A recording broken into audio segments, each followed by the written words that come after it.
लोगोफोर फैबाय आं नै साबकाटा बाजाराव दा मा नुलाङो नोंथांमोना नायलांगासिनो।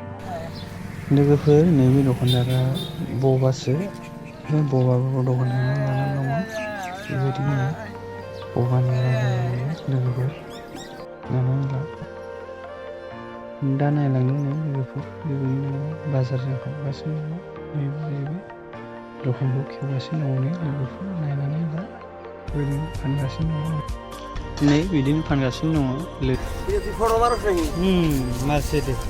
ओमफ्राय नैबे आलु बेयावबो फानदों नै आलु फान्थाव। ओमफ्राय नैबे खेवगासिनो दङ नै बेबायदिनो बेबसा खालामो बे साबकाटा बाजार बे मैगं दखान। नैबो दङ नै बेयावना आरामथार माथो नै साइजफ्राबो मोजां मुवा दोननायखौ नायनानै लादो लोगोफोर। मालाय फैसाबो सानलायलायदों हनै मालिकआ दहाय नांनायफोरमोन खोमा हिसाब खालामदों नै।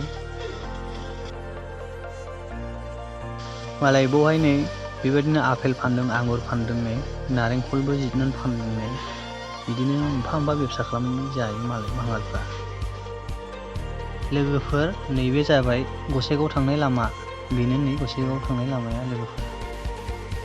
ओमफ्रायहाय जाहैबाय नैबेजों थाङो साबकाटा खासियाबारियाव थाङो नैबे लामाया। साबकाटानिफ्राय खासियाबारियाव थाङो नैबे लामाया नायनानै ला लोगोफोर।